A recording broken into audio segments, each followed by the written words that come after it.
இது யஃப்னா தமிழ் டிவியின் ஊடாக சவுதி அரேபியாவிலிருந்து கிடைக்கப்பெற்ற இன்றைய செய்திகள். இன்றும் நிறைய செய்திகளை தாங்கி வருகின்றது சவுதியின் தமிழ் செய்திகள். 33 லட்சம் மாத்திரைகளை எலுமிச்சம் பழத்தில் வைத்து கடத்திய 2 வெளிநாட்டவர்கள் கைது செய்யப்பட்டுள்ளனர். சவுதி அரேபியாவுக்குள் 3.3 மில்லியன் மாத்திரைகள் கடத்துவது நிறுத்தப்பட்டுள்ளதாகவும் போதைப்பொருள் தடுப்பு இயக்குநரகத்தின் செய்தி தொடர்பாளர் அறிவித்துள்ளார். அது தொடர்பான வீடியோ கிளிப்பையும் அனுப்பி வைத்திருக்கின்றார்கள் அவர்களுடைய இணையதளத்தில். எலுமிச்சை பழம் போல் தெரிந்தாலும் உள்ளே மொத்தமாக போதை மாத்திரைகள் இருந்திருக்கின்றது. சந்தேக நபர்கள் ஏத்தாவில் கைது செய்யப்பட்டதாகவும் சவுதி அரேபியாவில் சுற்றுலா வீசாவில் வந்த யோர்தான் மற்றும் சிரிய பிரஜைகளை இவ்வாறு கைது செய்யப்பட்டுள்ளனர். குற்றம் சாட்டப்பட்டவர்கள் கைது செய்யப்பட்டு வழக்கு தொடரப்பட்டு பொது வழக்கறிஞருக்கு அனுப்பப்பட்டுள்ளதாக செய்திகள் வெளியிடப்பட்டுள்ளன. சவுதி அரேபியாவில் கனரக மற்றும் இலகுரக ஓட்டுநர் பணியிடங்கள் பல வெற்றிடங்கள் இருக்கின்றன. சவுதி அரேபியாவில் கனரக ஓட்டுநர் பணியிடங்கள் அதிகரித்து வருவதாகவும் ஓட்டுநர் பணியிடங்களுக்கு பல வெற்றிடங்கள் காலியிடங்கள் காணப்படுவதாகவும் 2 வருட ஒப்பந்தம் என்றும் சொல்லப்பட்டிருக்கின்றது. விண்ணப்பதாரர்கள் இதே துறையில் பணி அனுபவம் பெற்றிருக்க வேண்டும் என்பதுடன் நிபந்தனைகள் என்னவென்றால் நீங்கள் ஒரு குறிப்பிட்ட காலத்துக்கு ஜிசிசி மற்றும் சவுதி அரேபியா உரிமங்களில் ஏதேனும் ஒன்றை வைத்திருக்க வேண்டும். 22 வயது தொடக்கம் 38 வயதுக்கு உட்பட்டவர்கள் விண்ணப்பிக்கலாம். ஆர்வம் உள்ளவர்கள் எங்களை வாட்ஸ்அப்பில் தொடர்பு கொள்ளலாம். 91 96 33 42 60 30. இன்னமொரு தொடர்பு இலக்கம் 91 96 33 01 21 90. சவுதி அரேபியாவில் வெளிநாட்டவருக்கான அதிகபட்ச காலம் 6 ஆண்டுகள் ஆகும். சவுதி அரேபியாவில் வெளிநாட்டவரின் அதிகபட்ச பதவி காலத்தை 6 ஆண்டுகளாக உயர்த்துவதற்கான ஆய்வு நடத்தப்பட்டு வருவதுடன் வெளிநாட்டவர்கள் 6 ஆண்டுகளுக்கு மேல் தங்குவதற்கு அனுமதிக்காத ஒழுங்குமுறை திருத்தம் குறித்து சூரா கவுன்சில் இன்னும் முடிவெடுக்கவில்லை. இந்த விவகாரம் இன்னும் ஆய்வுகளில் இருப்பதாக உள்ளூர் இணைய ஊடகம் செய்தி வெளியிட்டுள்ளன. சவுதி அரேபியாவில் வெளிநாட்டவர்கள் தங்குவதற்கான அதிகபட்ச கால அளவை 6 ஆண்டுகள் உயர்த்துவதற்கான ஆய்வு நிறைவடைந்துள்ளதாகவும் சில ஊடகம் செய்தி வெளியிட்டுள்ளன. அதிகாரிகளை மேற்கோள் காட்டி இந்த விவகாரம் இன்னும் ஆய்வில் இருப்பதாகவும் முன்னணி ஊடகம் செய்தி வெளியிட்டிருக்கின்றது. ஆய்வுகளின் அடிப்படையில் வதிவிட அமைப்பின் கட்டுரையில் மாற்றம் செய்யப்பட்டால் நாட்டில் வசிக்கும் வெளிநாட்டவர்கள் எந்த சூழ்நிலையிலும் 6 ஆண்டுகளுக்கு மேல் தங்க அனுமதிக்கப்பட மாட்டார்கள். ஆனால் சில நடைமுறைகளின்படி குறிப்பிட்ட காலத்துக்கு நீடிக்கப்படலாம். இன்னும் ஆய்வு முடிவடையவில்லை என்றும் இறுதி முடிவு எடுக்கப்படவில்லை என்றும் செய்திகள் வெளியிடப்பட்டிருக்கின்றது. சூரா கவுன்சில் பல ஆண்டுகளாக ஆய்வு பெற்று வந்த இந்த திருத்தம் நிறைவேறியதாக சில இணையதளங்கள் மூலம் செய்தி பரப்பியிருக்கின்றது. புகைப்படம் எடுக்கவோ நன்கொடைகள் ஏற்கவோ கூடாது ரமலானின் போது அமைச்சகம் வழங்கிய அறிவுரை. இஸ்லாமிய விவகாரங்கள் நிலக்கரி வழிகாட்டுதல் அமைச்சகம் புனித ரமலான் மாதத்துக்கான மசூதிகளை தயாரிப்பதற்கான வழிகாட்டுதல்கள் விதிமுறைகளை வெளியிட்டிருப்பதுடன் தொழுகையின் போது இமாம் பிற விசுவாசிகள் படங்களை எடுக்க மசூதிகளில் கேமராக்கள் பயன்படுத்தக்கூடாது என்று உத்தரவு வழங்கப்பட்டிருக்கின்றது. இஸ்லாமிய விவகாரங்கள் மற்றும் வழிகாட்டுதல் அமைச்சகம் இந்த உத்தரவை வழங்கியிருப்பதுடன் பள்ளிவாசல்கள் ஊழியர்கள் இமாம்கள் முதீன்கள் உட்பட்டோர் தங்கள் பணி நேரத்தை தவறாமல் கடைப்பிடிக்க அறிவுறுத்தப்படுவதுடன் ரமலான் மாதத்தில் இல்லாத மற்றும் வேலைகளை ஒப்படைக்காமல் இருப்பதும் பிற ஊடகங்கள் மூலம் ஒளிபரப்புவதும் தடை செய்யப்படும் என்றும் சொல்லப்பட்டிருக்கின்றது. விசிட் விசா கட்டணத்தை செலுத்தி இகாமாவாக மாற்றலாம் என்ற செய்தி விளக்கத்துடன் சவுதி அரேபியா பாஸ்போர்ட் துறை. வருகையாளர் விசா அதாவது விசிட் விசாக்களை வதிவிட அனுமதியாக மாற்ற அனுமதிக்கப்பட மாட்டாது என்று கடவுச்சீட்டு இயக்குநரகம் மீண்டும் வலியுறுத்தியிருப்பதுடன் விசிட் விசா கட்டணத்தை செலுத்தி நிரந்தர விசாவாக மாற்றலாம் என்று சமூக ஊடகங்களில் செய்திகள் வெளியாகி வரும் நிலையில் உள்ளூர் ஊடகம் யவசத் இதனை உறுதிப்படுத்துகின்றது.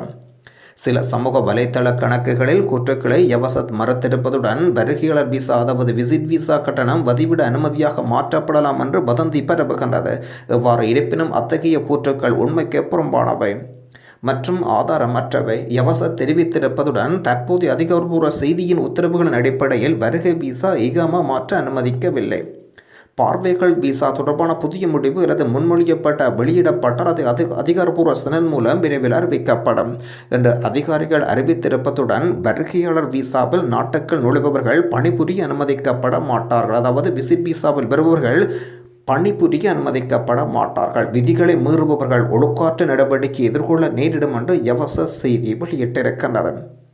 அதே நேரத்தில் சட்ட ஆலோசகர் சைஃப் நாட்டில் தற்பொழுது சட்டங்கள் மற்றும் ஒழுங்குமுறைக்கு எதிரான போலியான விளம்பரங்கள் மூலம் ஏமாற்றி பணம் சம்பாதிப்பை நோக்கமாக கொண்டு சமூக ஊடக தளங்களில் மோசடி நடவடிக்கைக்கு எதிராக எச்சரிக்கை விடுத்துள்ளார்.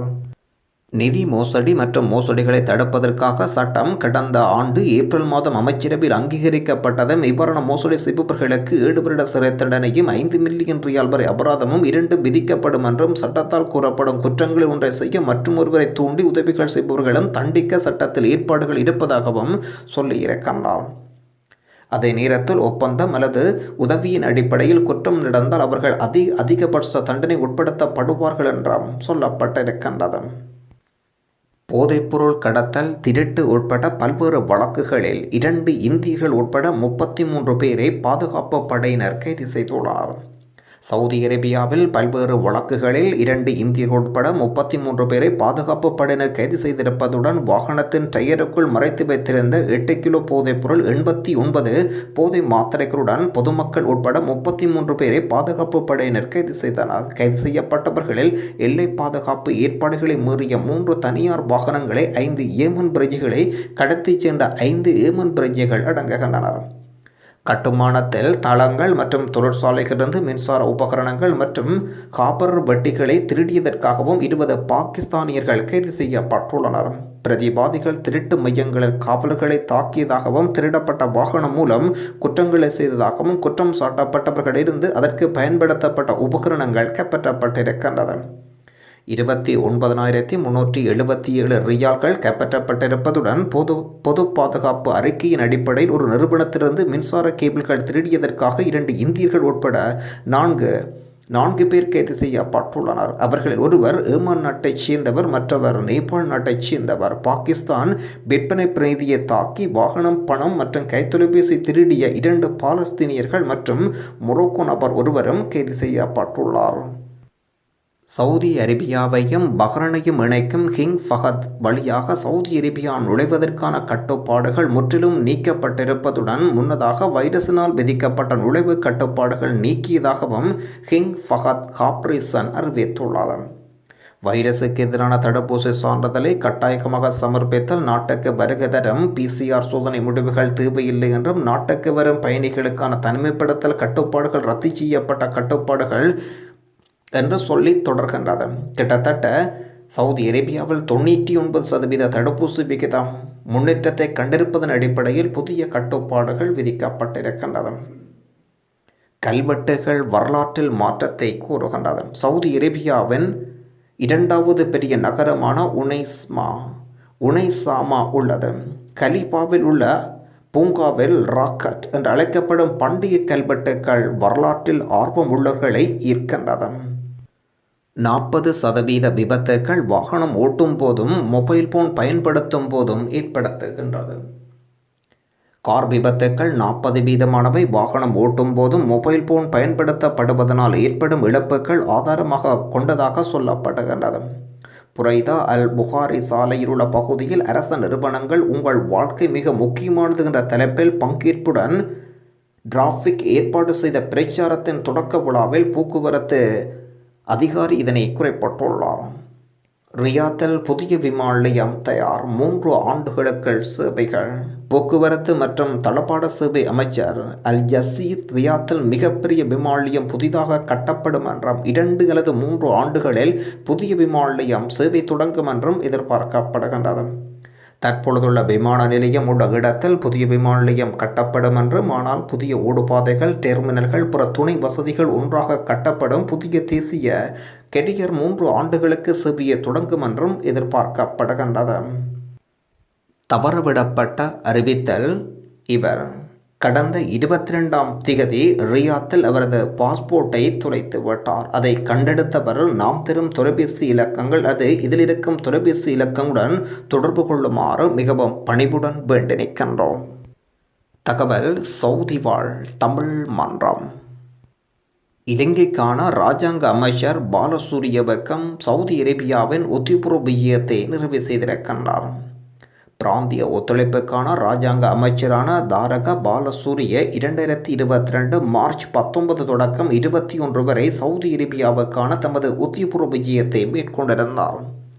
டிசம்பர் 14, 2022 அன்று சவுதி அரேபியா ராச்சியத்தின் வெளியுறவு அமைச்சர் இளவரசர் ஃபைசல் ஃபர்சான் இலங்கை வெளியுறவு அமைச்சர் மட்டத்தில் மேற்கொண்ட இருதரப்பு விஜயத்தை தொடர்ந்து இந்த விஜயம் மேற்கொள்ளப்பட்டிருக்கின்றது.